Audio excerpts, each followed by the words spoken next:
Se você queria um vídeo falando tudo o que você precisa saber sobre estágio vegetativo, parabéns, você acabou de encontrar.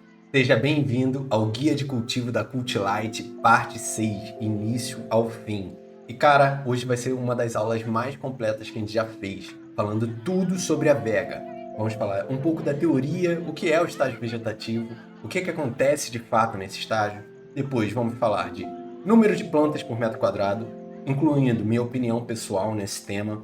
Depois, vamos falar das condições ótimas desse estágio. Iluminação, umidade, temperatura, né, que relacionam o VPT.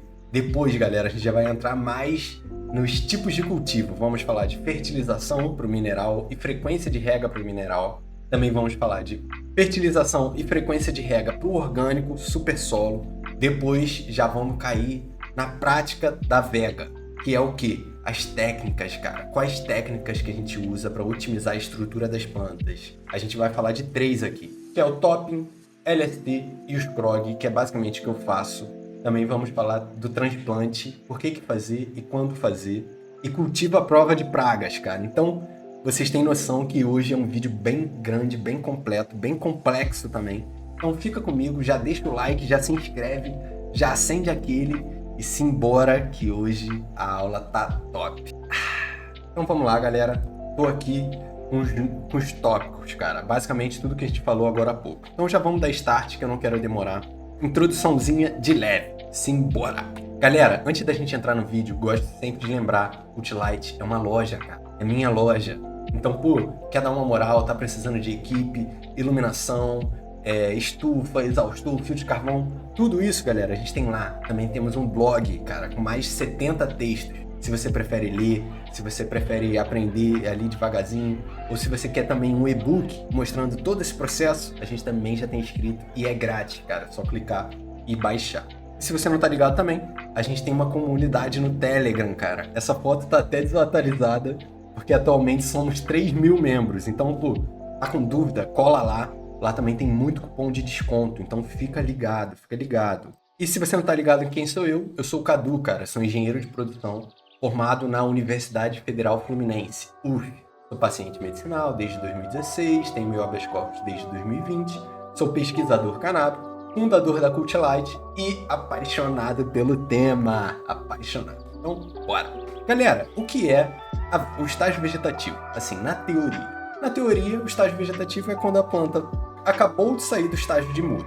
O que acontece nesse estágio vegetativo? Nesse estágio vegetativo, a planta ela tem um crescimento muito acelerado, muito vigoroso, principalmente de folhas e caules. Não cresce basicamente mais nada além disso. Então, esse crescimento acelerado delas nesse estágio é muito por conta das estruturas mais simples. Quando a planta está pequenininha, ela tem um início muito lento. Mas depois que ela já tem aquelas folhas maiores, que a gente chama de fan leaves, que são as folhas de ventilação, quando ela já tem as folhas grandes, cara, ela começa a crescer muito aceleradamente, muito rápido. Porque agora ela tem como captar mais luz, então ela capta mais energia.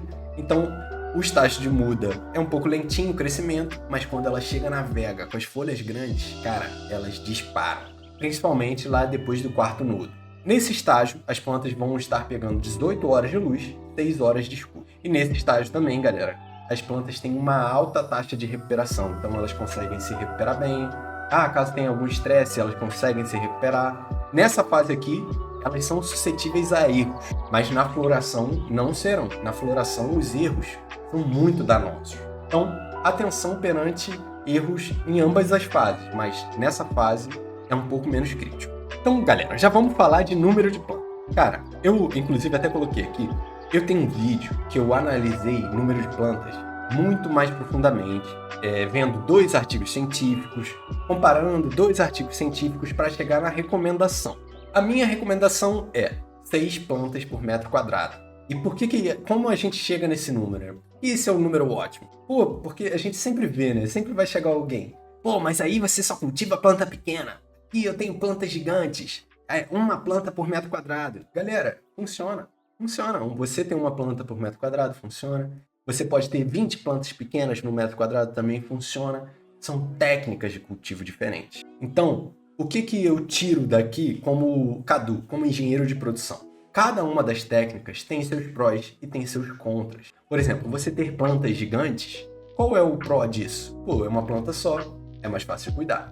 Pô, a planta é muito grande, então o rendimento também vai ser muito alto. Também vai, tipo, caraca, colhi 300, 400, 500 gramas numa planta. Pô, isso é foda, é isso, caraca, é isso. É um ótimo resultado também. Você também pode ter 20 plantas pequenas. Desligou minha luzinha. Você também pode ter 20 plantas pequenas. E aí você colher 30 gramas por planta. E aí no final, o que a gente nota? O que notou nesses artigos científicos? Que o rendimento não varia tanto com o número de plantas. Porque você ter uma planta gigante, o rendimento vai ser muito similar a muitas plantas pequenas. O que muda de verdade é velocidade de preenchimento.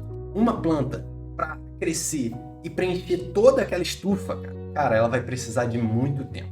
Assim, meses, 2, 3 meses. Vai demorar. Enquanto com menos plantas, a gente preenche a estufa mais rápido. Então a gente tem um rendimento maior. Porque o rendimento, ele é o quê? Quanto a gente produz, em qual espaço e em quanto tempo, cara. Se você não leva o tempo em consideração, você está falhando miseravelmente nesse cálculo. Então, galera, basicamente a conclusão é essa. Quando você tem mais plantas, você preenche as estufas mais rápido, tem uma colheita similar e, cara, isso significa maior rendimento ao longo do tempo, cara. Por isso que eu indico 6 plantas. Por que eu não indico 20? Para você ter várias pequenas? Cara, fica complexo demais. Você tem que cuidar de várias plantas, os vasos são menores, então a frequência de rega vai ter que ser maior. Então vai ser muito trabalho. Então, eu sinto que os 6 plantas por metro quadrado é meio que o meio dos dois mundos. Não é ter tipo, poucas plantas, também não é ter muitas. É estar ali na média. E eu sinto que a média é um ótimo caminho, principalmente para começar. Então fica aí minha recomendação.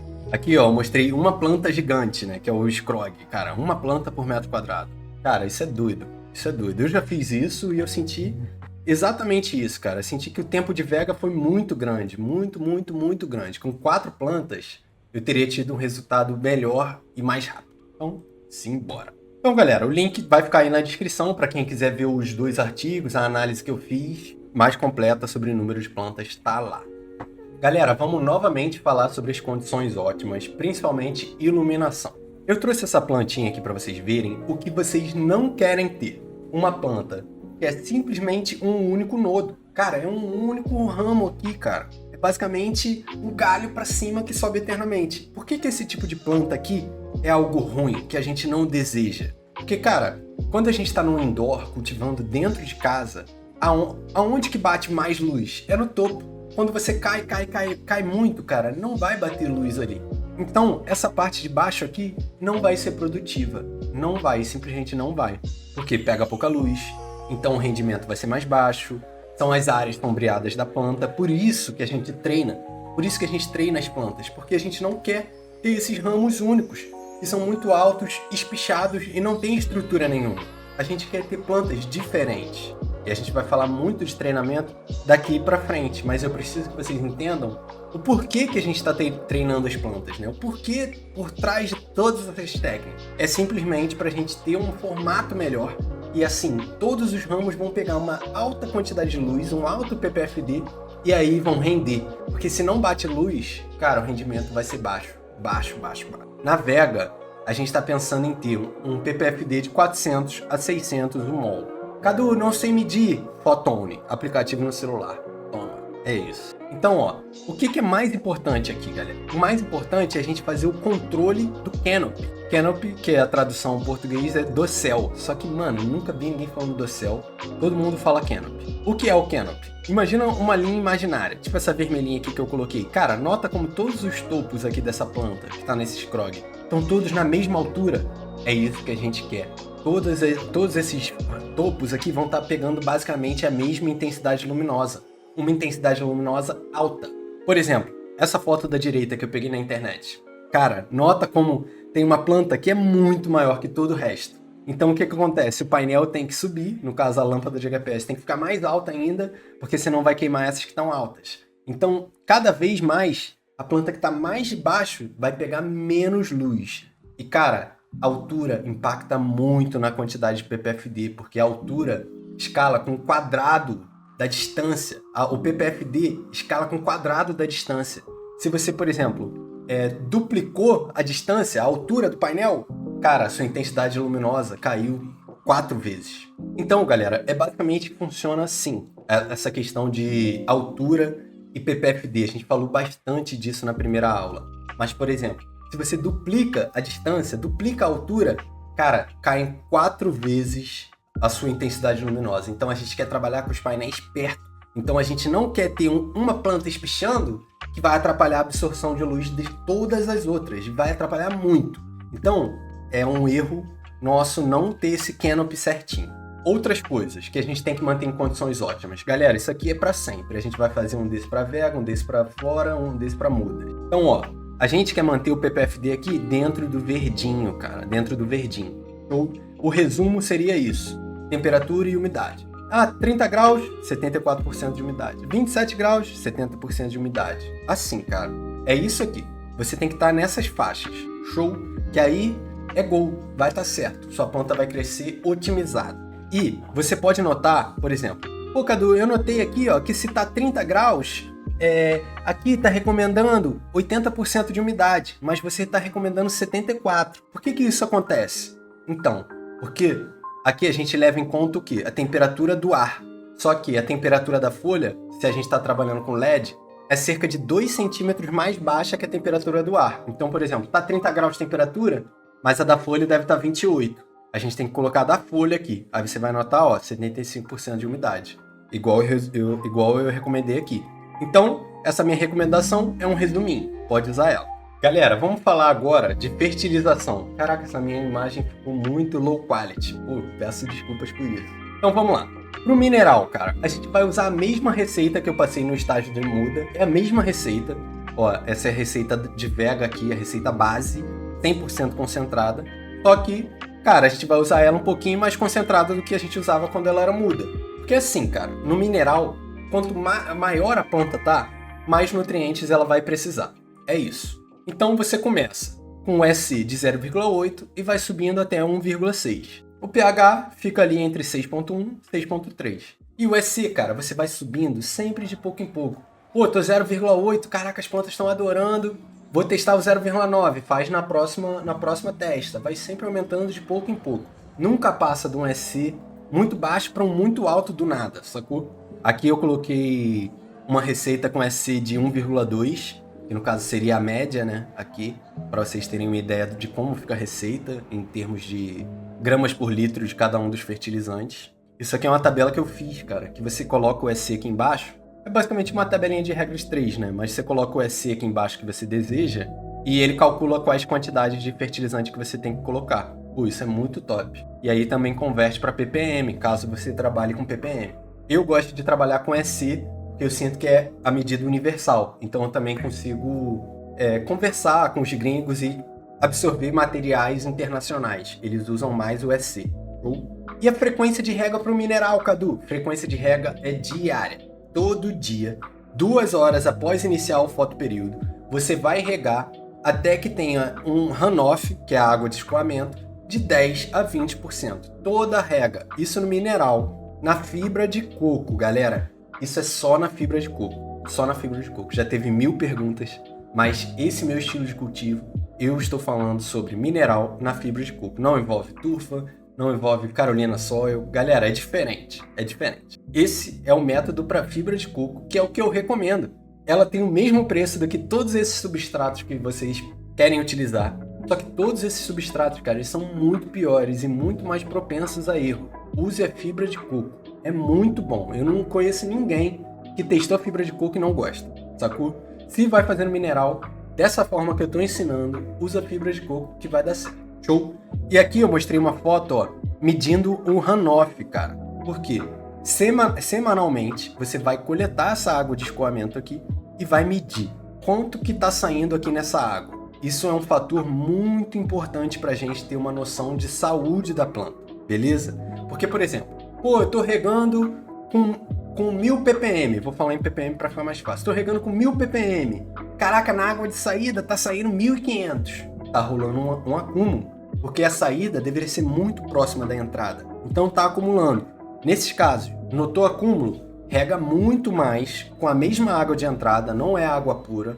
É até a água que você queira que fique. Então, por exemplo, eu queria que ficasse 1.100 ppm, notei que está tendo um excesso de fertilização. Cara, você vai regar até começar a sair 1.000 ppm. Show? É isso. Cadu, e sobre a rega no orgânico, como é que fica, cara?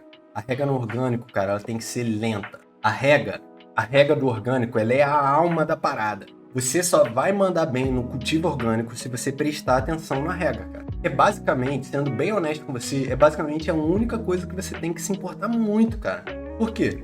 No mineral, a gente controla tudo. Macronutrientes, micronutrientes, calcula, mede o pH, mede o ppm, mede tudo para ainda regar certo. É muito trabalho. No orgânico, todos os nutrientes já estão lá. A vida já está lá, todos os compostos já estão lá. A gente só precisa regar bem.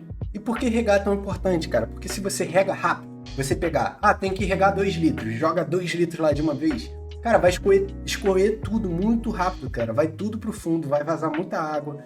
Você vai fazer um processo de lixiviação, que é basicamente levar nutrientes para fora do vaso. Cara, não faça isso, regue devagarinho, cara. Aí tem diversas técnicas, colocar um biquinho nessa sua saída de água, para ele ir bem devagar, você ir circulando o vaso. A rega tem que ser 5 a 10% do volume do vaso, ou seja, é um vaso de 7 litros, 700 ml mais ou menos que você vai estar regando. Vai regando bem devagar, bem devagar. Evita qualquer tipo de runoff, não é para sair água no fundo, não é para tá super molhado lá embaixo, não é. A rega tem que ser uniforme e lenta, cara, distribuir muito bem a rega aqui. E a frequência de rega, Cadu? Cara, frequência de rega no orgânico não é uma matemática linear. Depende da planta, do tamanho do vaso, do VPD, do quanto que a planta está bebendo, do quanto que ela está crescendo. Então são vários fatores. Geralmente é de 2 a 4 dias. Pode ser mais rápido, pode ser mais devagar. No orgânico, você tem que sentir, tem que saber quando regar. Porque o excesso de água é o que mais mata a planta no orgânico. E as pessoas regarem hoje e ir lá amanhã regar, cara, sua planta vai ficar mó tempão sem respirar, vai apodrecer raiz, vai dar fungo na raiz e vai dar problema. Vai dar problema. Então, na rega, menos é sempre mais, cara. Sente o peso do vaso, vê ele regado, sente quanto é ele regado. Show. Aí, ele não tá mais regado. Aí, ele passou 1, 2 dias, sente agora, vai estar muito mais leve. Se ele estiver muito leve, é porque tá precisando da água. Se ainda estiver pesado, não tá precisando. E por que as pessoas acham que tá sempre precisando de água? Porque essa parte de cima, ela seca muito rápido, cara. Ela vai secar rápido. E qual é o problema? E é até por isso que eu indico que você coloque um tipo de cobertura, coloque feno de coelho aqui em cima, para não ressecar o topo. Porque você olha ali, ressecou, mas lá embaixo tá molhadaço, tá muito molhado. Por isso que tem até aquela técnica de colocar o dedo para ver se tá molhado a 1 dedo de profundidade, porque geralmente é isso que acontece, cara. A pessoa vai no grow, ela vê, caraca, o vaso tá com aspecto seco, rega mais. Aí afoga todo mundo que tava lá afogado lá embaixo e aí a planta morre. Geralmente é assim que acontece. Então, cara, tenha certeza de que sua planta está com sede, não que ela tá simplesmente ressecada na parte de cima. E por que é legal o feno? O feno vai fazer com que essa parte de cima não se resseque. Então, também não vai te enganar. Fertilização no orgânico, galera. Igual a gente falou aqui. No orgânico, todos os nutrientes já estão no solo. O que a gente vai fazer agora é trabalhar com micro-organismos, cara, para ativar esses nutrientes. O que eu indico? Chá aerado de humus, já mostrei aqui como é que faz. Uso quinzenal, sempre que fizer, usar na hora que fizer. Cara, isso aqui é uma bomba de micro-organismos, cara. Bilhões por colher para trabalhar ali as coisas, ativar tudo, ajudar a sua planta. É muito importante. Então, basicamente, galera, de fertilização no orgânico não vai ter basicamente nada, cara. É o chá aerado de humus e pequenos inputs. Hidrolisado de peixes, um bocache líquido, um EM1, tudo quinzenal. Mas é isso, porque as plantas não precisam de nutriente, cara. Não precisa, a gente só precisa inocular bichinhos para trabalhar pra gente. Só isso. Então não fica pensando tanto em nutrição. Se você preparou o solo igual eu te ensinei, cara, o solo é top, já tem tudo. Não coloca coisa a mais que pode dar problema. Galera, aí lembra lá do último vídeo. A gente estava com a plantinha no 4º nodo, ali no estágio de muda, né? O que a gente vai fazer agora? Agora vai começar nossos treinamentos, galera. Vamos começar a treinar no estágio de vega. Esse treinamento, para mim, se inicia no 4º nodo. eu coloquei aqui pra gente aprender a contar junto. Ó, o primeiro nodo, onde tem um parzinho aqui, nascendo. Aí tem o segundo nodo aqui, onde tem outro parzinho nascendo. Outro parzinho nascendo aqui, tem o terceiro nodo, quarto nodo aqui. Galera, no quarto nodo é quando eu gosto de começar a treinar, porque eu sinto que a planta já tá resistente, já tem boas folhas. Antes disso, eu acho que tu atrasa muito ela, sacou?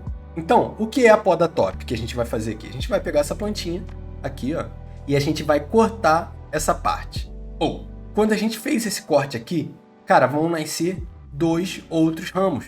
Vai parar de nascer esse ramo que a gente cortou e vai nascer 2 novos.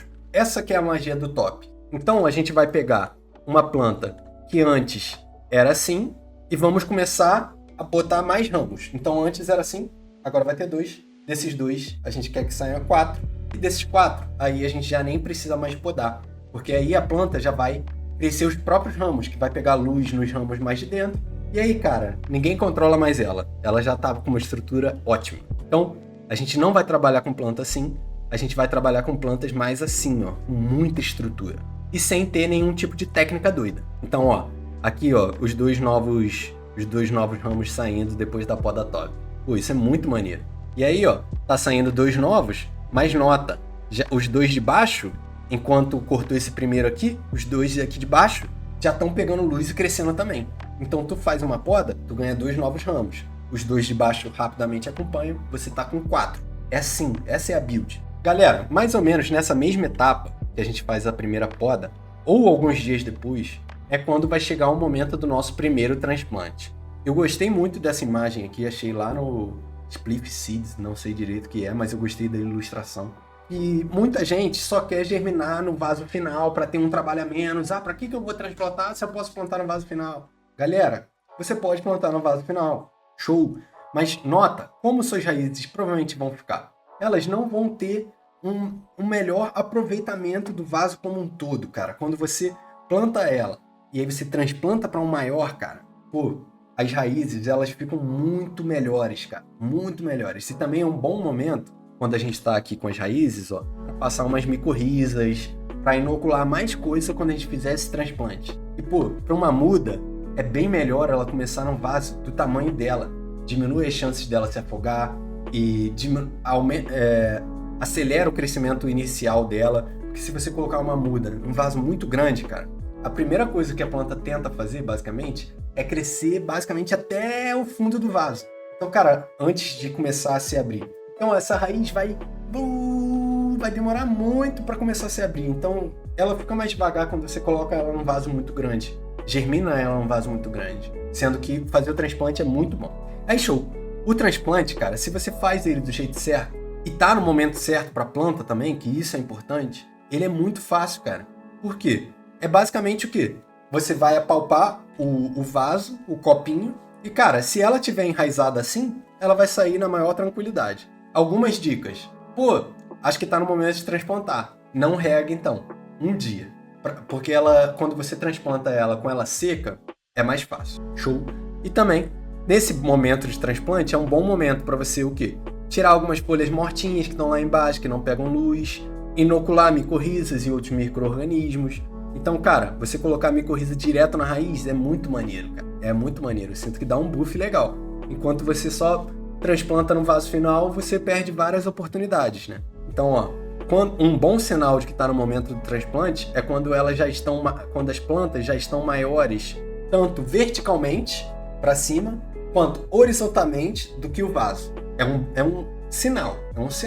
Um outro sinal é apalpa o copo, apalpa a parte de baixo. Se você está puxando e tá saindo quase tudo facinho, cara, ela já tá muito bem enraizada, ó. Muito bem enraizada. Show, galera. Transplantamos para um vaso maior, possivelmente para o vaso final. Eu gosto de fazer 2 transplantes, fazer um vaso intermediário, mas aí vai de pessoa para pessoa. A gente vai começar depois do transplante, depois da primeira poda, a gente vai começar o LST, que é o Low Stress Training, treinamento de baixo estresse. Cara, basicamente, isso é uma forma da gente moldar as plantas, cara. A gente vai moldar elas. Você pode fazer tanto com o dedo, diariamente ali, dobrando elas, colocando elas na posição que a gente quer, tanto com algumas amarras. Eu coloquei algumas fotos aqui para vocês terem uma noção de como é o processo. Ó, a gente tem uma planta aqui, ela tá bem arbustinha, com muita folha, O que a gente faz aqui é os ramos do topo, os maiores do centro, a gente quer abaixar eles, ó, igual essa segunda foto, e a gente basicamente quer abrir a planta toda, separar os ramos o máximo possível. Por quê? Se a gente florir uma planta do jeito que ela tá na foto 1, o que vai acontecer? Um bud vai ficar aqui, vai começar a engordar, aí o outro vai vir começar a engordar, eles vão colar, vai dar problema, não vão dividir luz, vão ficar um colado no outro, um muito próximo do outro, vai aumentar muito a chance de dar fungo, não vai ficar legal. Então a gente quer espalhar. O LST ele é feito para isso, para a gente moldar a planta do formato que a gente quer. E na vega é o momento que isso é possível, na floração já não dá mais. Então, ó, a gente fez as amarras, fizemos as amarras aqui. Cara, depois de alguns dias, a planta já vai estar assim, muito bem separada, muito melhor separada do que ela está na primeira foto. Então, é uma técnica muito boa, fácil de fazer. Eu recomendo que faça com arame plastificado, que é aquele verdinho, de treinamento de jardim mesmo, cara. E aí você faz uns furinhos no vaso e amarra. É bem simples. Com o tempo, com a prática, você vai pegando, vai entendendo mais da técnica e vai testando também, cara, que muitas coisas relacionadas ao cultivo envolvem testes, envolvem você colocar a mão ali na massa para testar a parada. E por fim, galera, quando a gente tá com uma planta já assim, grande, bonita, bem arbustiva, aí, para mim, chega o momento da nossa, basicamente, penúltima técnica, que é a técnica do Scrog, Screen of Green. Cara, essa aqui é uma das minhas técnicas favoritas. Por quê? Isso inclusive, esse texto tá do LST, né, galera? Foi mal. Galera, basicamente aqui, a gente vai pegar a planta, colocar nessa rede e colocar, cada ramo tá num quadrado. É basicamente isso que a gente quer fazer, galera. Não tem um grande pensamento por trás, até tem, mas, é basicamente pegar a planta e colocar debaixo dos quadradinhos. Se tiver um ramo em cada um desses quadrados, cara, cada um desses ramos vai virar uma bela flor e você vai ficar muito feliz no final que você fez essa técnica. Muito feliz. Então, ó, eu coloquei a foto aqui de antes e logo de alguns dias depois, cara, nota como a planta já tá muito bem mais espalhada. Nota como aqui em cima ela tava toda esquisita, não gostou, ficou meio deitada, meio de lado. Aqui ela já cresce. Cara, as plantas no estágio vegetativo, rapidamente elas se adaptam. Muito rapidamente. E por que eu gosto tanto do Scrog também? Porque além dele separar os ramos, ele também mantém aquela canopy igual, que era o que a gente queria. Então todos os ramos estão pegando basicamente a mesma intensidade luminosa, vão crescer na mesma velocidade, vão render o mesmo tanto de flor, que é muito bom. E também, falando em flor, quando começar a florir e os ramos começarem a pesar e tender para o lado, você vai ter a rede de suporte. Muito bom, muito bom. E galera, muitos também me perguntam, Cadu, quando eu passo para floração? Então vamos lá, galera. Quando que você deve passar para floração? Eu trouxe aqui 2 casos. O da direita, para mim, já é um pouco nítido. Por exemplo, as plantas, cara, estão muito pequenas, muito pequenas. Pelo que a gente vê aqui, elas não estão ocupando nem metade da estufa. Cara, tá batendo muita luz no chão. Não é esse o momento que você quer passar para floração. Show! O caso da esquerda, cara, esse aqui tá um pouco mais próximo, mas também diria que poderia esperar mais um pouco. Por quê? Ainda tem muito espaço, cara, que não tem verde. Então, poderia ser melhor, poderia esperar mais um pouquinho para passar esse aqui da esquerda para floração. Esperar as plantas estarem também, essas do meio, levemente mais vigorosas. Por quê? Galera, quando a gente vai para floração, a planta ela para de ter que sintetizar compostos simples para formar folhas e caules. Não, agora ela vai também fazer coisas muito complexas, cara. Terpenos, canabinoides. Cara, tem que sintetizar muita coisa. A nutrição vai mudar completamente. Então, se você tem uma planta deficiente, ela nunca deve ser flipada para floração, porque na floração vai ser muito difícil de resolver esse problema lá. Você vai ficar confuso demais. Você vai colocar os pés pela mão. Então, cara, só passa para floração quando você ocupou a estufa inteira, quando as plantas estão bonitas e saudáveis. Trouxe aqui 2 casos bons. Ó, aqui na direita, uma planta ocupando 60 por 60 inteiro, cara. A planta tá gigante, verde, crescendo igual maluca. Cara, perfeita, pode passar para floração. Essa aqui pode passar. Mas antes de passar, a gente também vai fazer o treinamento.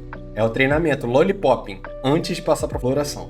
Aqui na esquerda, cara, não dá para ver muito bem, mas na esquerda também já pode passar para floração. Porque vendo de cima, aqui não tá dando para ver de cima, mas vendo de cima, você conseguiria ver que tá cobrindo todos os quadrados do scrog. Resumidamente, galera, é isso. Quando você tá com o scrog, cobriu todos os quadrados ou grande parte dele, 90% deles, é um bom momento para você passar para floração. Galera, agora vamos finalizar rapidinho aqui também, porque isso também tá dentro do estágio vegetativo, que é cuidar do manejo de pragas, cara. O que seria cuidar do manejo de pragas? Focar na limpeza do grow, deixar a estufinha limpa, limpar o chão, ter cuidado com pets entrarem no grow, a gente entrar no grow depois de ir na rua. Muitas pragas, cara, elas não existem nos ambientes que a gente está. Por exemplo, eu cultivar num apartamento, 12º andar. Cara, eu tive spider mites. Aqueles bichos não chegaram lá de qualquer forma, sacou? De qualquer jeito. Cara, eu trouxe ele. Provavelmente meu cachorro trouxe eles. Então, cachorros, gatos, cara, esses bichos encostam em arbustos, vão na rua, encostam em graminha. Cara, tem muita chance deles estarem levando esses bichinhos pra dentro do seu cultivo. Então, cuidado com isso. E você também. Veio da rua, voltou de uma caminhada, vai pro grow com um tênis? Não, galera. Não vai. Outro detalhe importante, ventilação ativa. E, galera, por fim, atenção com calor e umidade, cara. As pragas amam calor e umidade. Elas se reproduzem muito mais. Cara, se proliferam muito mais, se for fungo também. Então, cuidado com isso. Cuidado, cuidado, cuidado. Beleza, falamos aqui da prevenção, princípios da limpeza, né? Vamos falar agora como é que a gente previne ativamente ali, falando, com produtos, protegendo as plantas, aumentando as barreiras. A gente evitou que entra, fechamos a porta, agora subindo as barreiras. Vamos fazer 2 aplicações foliares que são quinzenais. Ou seja, num final de semana você vai fazer essa aplicação A, outro final de semana você vai fazer a aplicação B.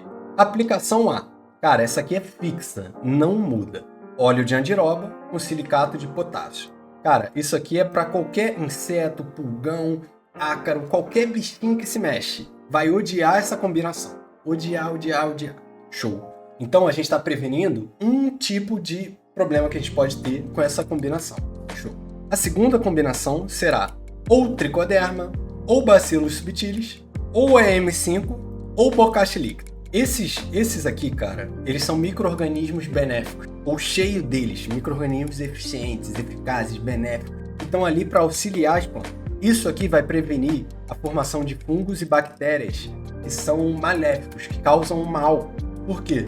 Se a gente já está inserindo muito fungo do bem, vamos imaginar assim, a folha está aqui, colonizei ela com muitos fungos benéficos. Cara, a chance de chegar um fungo maléfico e conseguir se reproduzir onde essa folha já está colonizada de fungos benéficos, a chance cai muito. Então, com a combinação de cima, que a gente aplica em um final de semana, a gente previne qualquer insetinho que se mexe. Com a combinação de baixo, a gente previne aquilo que a gente não enxerga, que são fungos e bactérias. Não enxerga até que dê problema, né? Fungos são assim. E galera, lembrando que essas aplicações são feitas apenas no estágio vegetativo, por isso que entrou aqui nessa aula, beleza? Galera, então, depois desse grande aulão aqui, a gente chega na conclusão, cara, de que quando a gente se prepara, preparei o solo, já tenho todos os insumos que eu preciso, cara, é muito fácil cultivar, porque cultivar é difícil quando a gente tem casos assim, ó, cara, tipo, caso da esquerda, germinei em terra vegetal pura, nesse papado, nesse barro. Cara, vai ser muito difícil você ter um bom resultado quando você já tá errando na etapa 1, sacou?